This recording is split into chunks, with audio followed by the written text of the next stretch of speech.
Počúvaj toto. Skupina ortodoxných židovských cestujúcich bola počas medzipristátia vo Frankfurte vylúčená z lietadla spoločnosti Lufthansa potom, ako boli niektorí z nich obvinení za nedodržiavanie požiadaviek na prikrytie horných dýchacích ciest. Toto bolo v roku 2022, my sme to pokrývali. Ak si spomínate, ja som vtedy povedal jednu vec, že Lufthansa toto bude stáť peniaze. Hej? A neexistuje, aby si nejaká spoločnosť dovolila takto zaobchádzať so Židmi. S tebou, hej, aj so mnou, jasne. So Židmi nie.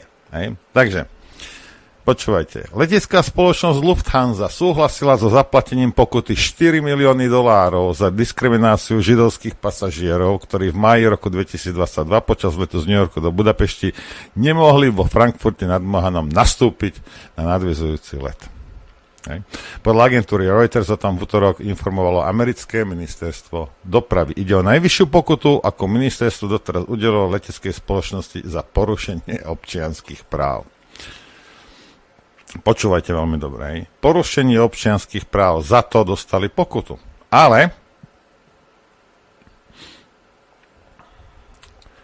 vylúčení cestujúci teda údajne dostali zákaz rezervácia ďalšiu letenku do Maďarska na celých 24 hodín. Vo vyhlásení, ktoré získala spoločnosť Dance Deals, Lufthansa potvrdila, že väčšia skupina cestujúcich bola z letu vylúčená, pretože cestujúci odmietli na palube nosiť zákonom predpísanú masku.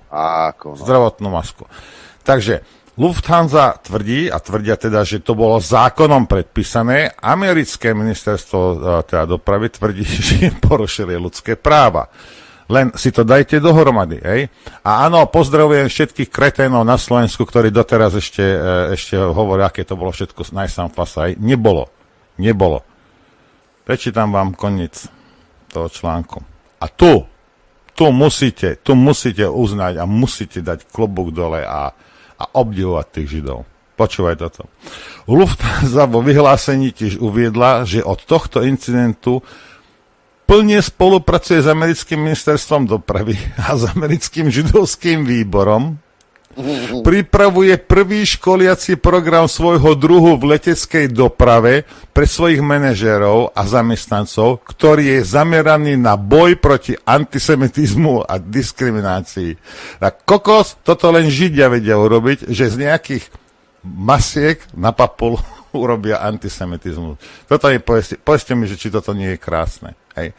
Takže napriek tomu, že oni tvrdili, že to bolo zákonom povinné, napriek tomu, že ich zadržali, nepustili ich, skákali im po hlave, Lufthansa vtedy mala najväčšie svaly, hej.